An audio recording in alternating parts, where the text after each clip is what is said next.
Aujourd'hui, votre vie va changer. Oui, parce que enfin, vous allez savoir quand et comment utiliser tout TOUT et tout TOUS.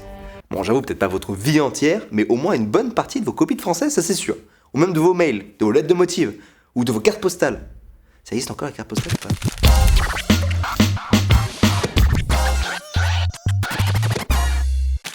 Le mot tout, ça peut être plusieurs choses. Un déterminant, un pronom, un adverbe et même un nom, comme dans les charades par exemple. Mon premier est une partie du visage. Mon second est un article défini.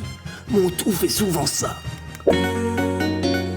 Le point commun entre ces mots tout, c'est qu'ils expriment la totalité. Alors commençons avec le déterminant tout. Il varie en genre et en nombre et possède 4 formes différentes. Tout au masculin singulier, tout au féminin singulier, tout au masculin pluriel, dont on ne prononce pas le S. et tout au féminin pluriel. Pour savoir comment écrire notre tout, il faut l'accorder en genre et en nombre avec le nom qu'il détermine. C'est d'autant plus facile qu'on trouvera très souvent ce déterminant devant un autre déterminant. Tout joue alors le rôle de prédéterminant. Mais attention, le déterminant tout, on peut aussi l'utiliser seul. Allez, un petit exemple.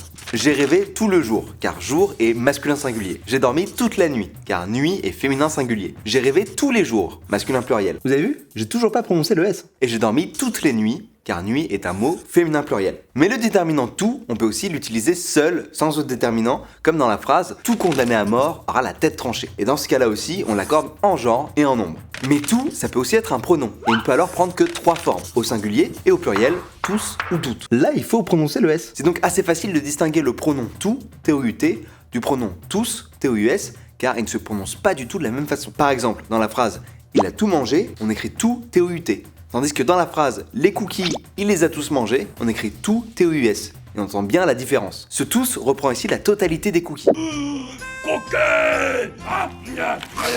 Autre exemple, tous sont du même avis, il se permet tout.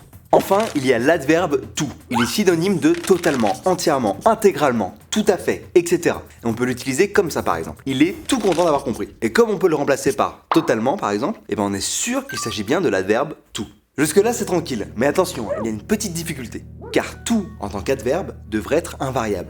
Sauf que c'est pas le cas. En fait, l'adverbe tout varie devant les mots féminins qui commencent par une consonne ou un H aspiré. Par exemple, on va dire et écrire « elle est toute contente d'avoir compris ». C'est bien l'adverbe tout qu'on utilise là, car on peut dire totalement à la place ou très. Autre exemple, elle est toute étonnée, toute hébétée, toute honteuse et toute déçue. Étonnée commence par une voyelle, donc on écrit tout sans E. Hébétée commence par un H muet, donc là aussi on écrit tout sans E. Par contre, honteuse commence par un H aspiré et déçue par une consonne. Donc tout se met au féminin. Et voilà, vous savez tout. Et ça, c'est un pronom singulier. T-O-U-T. J'espère que vous avez tous Et là, c'est un pronom pluriel. T-O-U-S. bien compris tous ces petits rappels. Et là, tout, c'est un déterminant pluriel. T-O-U-S.